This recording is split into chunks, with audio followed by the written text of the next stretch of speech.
Welcome to New Testament in a Year. Day 208.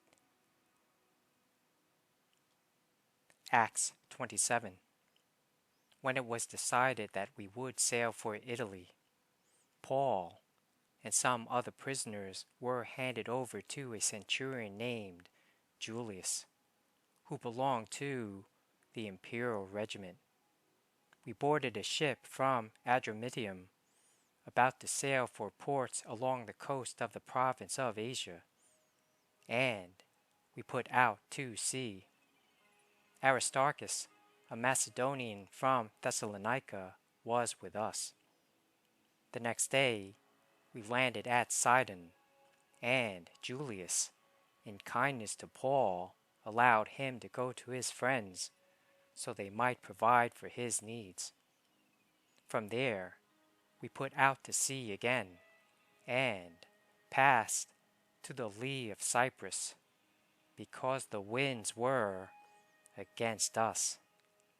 When we had sailed across the open sea off the coast of Cilicia and Pamphylia, we landed at Myra in Lycia. There the centurion found an Alexandrian ship sailing for Italy, and put us on board. We made slow headway for many days, and had difficulty arriving off Cnidus. When the wind did not allow us to hold our course, we sailed to the lee of Crete, opposite Salmone. We moved along the coast with difficulty and came to a place called Fair Havens, near the town of Lasea. Much time had been lost, and sailing had already become dangerous, because by now it was after the Day of Atonement. So Paul warned them, "Men, I can see that our voyage is going to be disastrous and bring great loss to ship and cargo, and to our own lives also."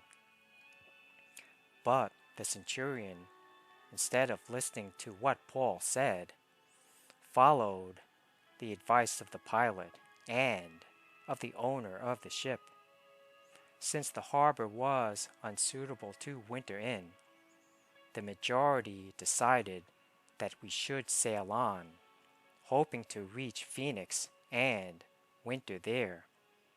This was a harbor in Crete, facing both southwest and northwest. When a gentle south wind began to blow, they saw their opportunity. So they weighed anchor and sailed along the shore of Crete. Before very long, a wind of hurricane force called the Northeaster swept down from the island.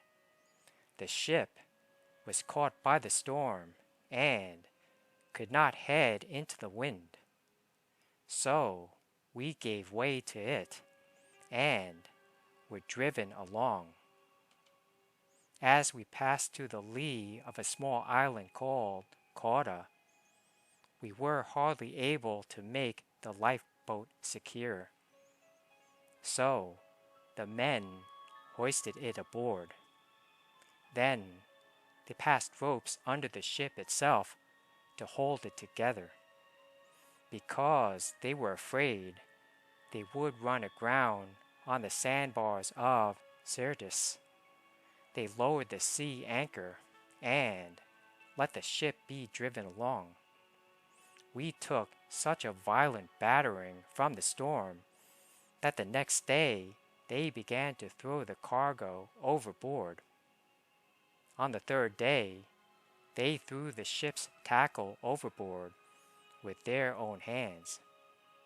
When neither sun nor stars appeared for many days, and the storm continued raging, we finally gave up all hope of being saved.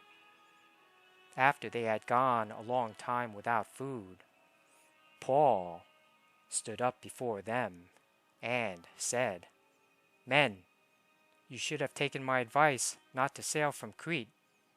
Then you would have spared yourselves this damage and loss. But now I urge you to keep up your courage, because not one of you will be lost.